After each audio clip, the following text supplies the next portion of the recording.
ये बात तब की है जब मैं 10वीं क्लास में था, तो मैंने अपने दोस्तों के साथ और मैंने स्कूल में एडमिशन लिया। क्लास में मैं अपने दोस्तों के सिवा किसी से भी बात नहीं करता था। फिर जैसे जैसे दिन बीतते गए मैं सभी से बात करने लगा और सभी दोस्त क्लास में मुझसे बात करने लगे। ऐसा करते करते लगभग 5 महीने बीत गए, लेकिन क्लास में एक लड़की ना किसी से बात करती थी, ना ही किसी की तरफ देखती थी। शायद उस लड़की को इन सब चीज़ों में इंटरेस्ट नहीं था।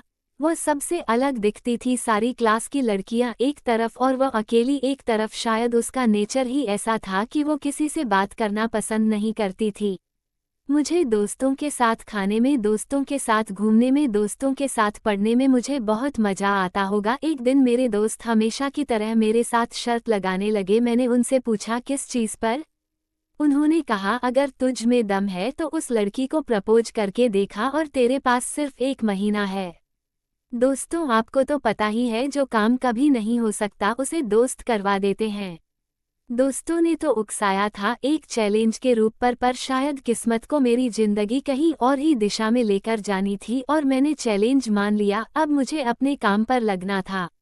अगले दिन में स्कूल में है और मुझे काफ़ी डर लग रहा था, लेकिन मैंने हिम्मत करके प्रियंका को हाय बोल दिया। मुझे हेलो कहा ने पूछा, तुमने मैं आपका काम कर लिया? तो उसने हाँ में जवाब दिया। मैंने भी बात खत्म करने के लिए उसे मैथ की कॉपी मांग ली और मैंने स्कूल खत्म होते ही उसे कॉपी वापस कर दी। पहले दिन हमारे बीच बस इतनी ही बात हुई थी। 6-7 दिन मैं उससे बात करता रहा और वह थोड़ा थोड़ा जवाब देती रही। ऐसा करते करते मैंने 10-15 दिनों में उसके बारे में सब जान लिया। एक तरफ था दोस्तों का दिया हुआ चैलेंज और दूसरी तरफ मैंने सोच लिया कि अब मैं प्रियंका को प्रपोज करूंगा। चैलेंज को अब 7 दिन बचे थे और एक दिन पहले मैं प्रियंका को प्रपोज करना चाहता था, लेकिन वह 2 दिनों से स्कूल नहीं आई थी और मैं बहुत डर गया था और मैं सोचने लगा कि अगर वह फंक्शन के दिन भी नहीं आई तो मैं क्या करूंगा। दोस्तों, सच कहूं तो अब मुझे प्रियंका से प्यार होने लगा था।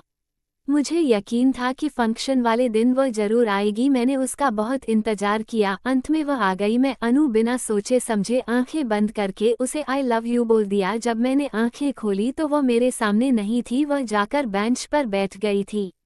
मैं उसके पास गया और उससे जवाब मांगा। उसने कहा, सोचकर बताऊंगी। 2-3 घंटे बाद फंक्शन खत्म हो गया। फंक्शन खत्म होते ही उसकी सहेली चलकर मेरे पास आई और कहने लगी, आपको प्रियंका बुला रही है। मैं डर गया था, किन जैसे ही मैं उसके पास पहुंचा तो उसने मुझे कान में आई लव यू टू बोला। बस उसी समय में जैसे राजा सा बन गया। वह क्या फीलिंग थी वह मैं आपको बयान नहीं कर सकता। ऐसा करते करते हम 1 साल रहे और 12वीं भी कर ली। हम दोनों ने एक साथ कॉलेज में एडमिशन लिया। हम लोग साथ में बस में आया करते थे, एक साथ आना, एक साथ रहना, बहुत मजा आता था। हर रोज हमें बहुत मजा आता था एक साथ रहने में।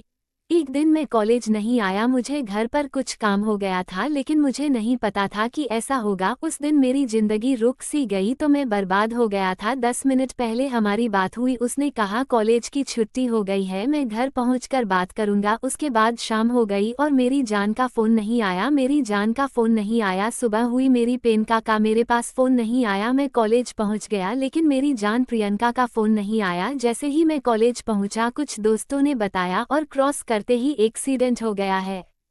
यारों, मैं आज भी रोज उसके फ़ोन का इंतजार कर रहा हूँ। हमेशा रोज यही सोचता हूँ कि अब फ़ोन करेगी, अब वो फ़ोन करेगी, लेकिन वो फ़ोन ही नहीं करती। यारों, कोई उसे बताओ कि मैं उसका इंतजार कर रहा हूँ। उसे कहे कि मुझे फ़ोन करे, मैं उसे बहुत याद करता हूँ, मैं आपसे बहुत याद करता हूँ। कोई उसे कहे मुझे फ़ोन करें, मुझे फ़ोन करें।